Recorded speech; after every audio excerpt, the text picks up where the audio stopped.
ஆந்திராவில் துணை முதலமைச்சராக இருக்கக்கூடிய திரு பவன் கல்யாண் அவர்கள் இன்னைக்கு இது நாட்டை தாண்டி ஒரு குளோபல் பிரச்சனையாக மாறிடுச்சு. இந்திய அளவில் எல்லா இடத்துலையுமே சுப்பிரமணிய சுவாமியை, நம்முடைய முருகப்பெருமான பயங்கர சர்ச்சை பொருளாக்கி பிரபலப்படுத்திட்டாங்க. முருகனை வழிபடாதவங்க கூட இன்னைக்கு முருகனை பற்றி டெய்லி படித்து தெரிஞ்சுக்கிறாங்க. அந்த அளவுக்கு பிரபலப்படுத்தினவங்களுக்கு முதல்ல நாம் ஒரு நன்றியை தெரிவிச்சுக்கிறோம். அடுத்தது, ஆந்திராவில் துணை முதலமைச்சராக இருக்கக்கூடிய பவன் கல்யாண் அவர்கள் தமிழ்நாட்டில் திருப்பரங்குன்றத்தில் நடக்கக்கூடிய அநீதியை பார்த்து பொங்கி வெம்பி அறிக்கை மேலே அறிக்கையை விட்டுக்கிட்டு இருக்கிறாரு. அது மட்டும் இல்லாமல் நீதிமன்ற அவமதிப்பு, ஜி.ஆர். சுவாமிநாதன் அவர்களுடைய தனிப்பட்ட தாக்குதல், இதை எல்லாமே அவர் கண்டித்து அறிக்கைகளை விட்டுக்கிட்டு இருக்கிறாரு. இங்கே பனையூரில் தான் இருக்கிறாரு நண்பர் விஜய் அவர்கள். அவருக்கு பனையூரை தாண்டி வெளியே வந்தால் மிஞ்சி மிஞ்சி போனால் நேற்று ஈரோடுக்கு போயிருக்கிறாரு. ஆனால் திருப்பரங்குன்றம் அவருக்கு தெரியாதுன்னு சொல்ல முடியவே முடியாது.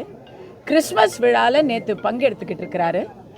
அப்படிப்பட்டவர் கார்த்திகை தீபத்துக்கு ஒரு இது சொல்லியிருக்கலாம், ஒரு வாழ்த்து சொல்லியிருக்கலாம். ஏன்னா இன்றைக்கி அவரை பார்க்க சேர்ற கூட்டம் எல்லாமே முருக நம்பிக்கை இருக்கக்கூடிய கூட்டம் தான்.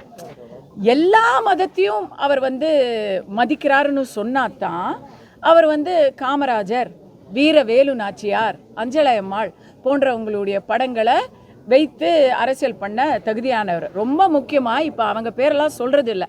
அவர் இப்போல்லாம் எம்ஜிஆர், இந்த வாட்டி புரட்சி தலைவி, எல்லார் பேரையுமே அவர் சொல்லியிருக்காரு.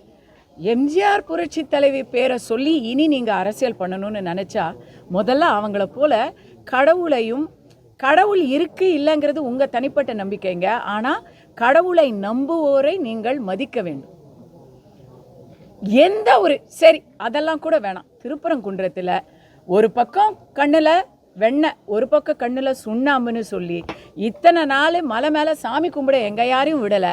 இன்றைக்கி சந்தனக்கூடு விழாவுக்கு நீங்கள் மலையை திறந்து வச்சுருக்கிறீங்க. இந்த தமிழக அரசில் இப்படி ஒரு அநீதி நடக்குது. நீதிமன்றத்தில் 3 தரம் தீர்ப்பு வந்தும் அவங்கள அவமதிப்பு நடக்குது. சுப்ரீம் கோர்ட்லேயே அதை கேள்வி மேலே கேள்வி கேட்குறாங்க. ஒரு உயிர் போயிருக்கு. அந்த உயிர் போனப்போ, அஜித்குமார் உயிர் போனப்போ நீங்கள் போனீங்கல்ல, இங்கே ஒரு உயிர் போயிருக்கு. உயிர் போனதுக்கு நீங்கள் இந்து மதத்தை தூக்கி கூட பிடிக்க வேணாம். இனி யாரும் இந்த மாதிரி உயிரை மாற்றிக்காதீங்க அப்படின்ற மனிதாபிமான ஒரு அறிக்கையாவது நீங்கள் கொடுத்துருக்கலாம். இப்படி எதுவுமே அவர் செய்யலை. அப்போ அவருக்கு இதை பற்றின எந்த கருத்துமே இல்லையா? அப்படி இருந்தால் அது மன்னிக்க முடியாத ஒரு தவறாக இருக்கும். ஏன்னா தமிழகத்துக்கு முதலமைச்சர் ஆகணுங்கிற கனவில் இருக்கிறவர் தமிழகத்தில் இன்றைக்கி பற்றி எரிஞ்சிக்கிட்டு இருக்கக்கூடிய திருப்பரங்குன்ற தீப பிரச்சனையை பேசாததுங்கிறது ஒரு மிகப்பெரிய ஒரு தவறாக இருக்கும். இல்லை ஒருவேளை அவருக்கு எழுதி கொடுக்குறவங்க இன்றைக்கி லீவா தெரியல. எதுவாக இருந்தாலும் அவர் தன்னுடைய போக்கை மாற்றிக்கிட்டு, போன வாட்டி நான் இப்படி தான் கேட்டேன், கரூருக்கு 40 நாள் வரல, இனிமேலாவது வாங்கன்னு நான் சொன்னேன். உடனடியாக நான் சொன்ன ஒரு 2 நாளில் அவர் வெளியே வந்துட்டாருங்க.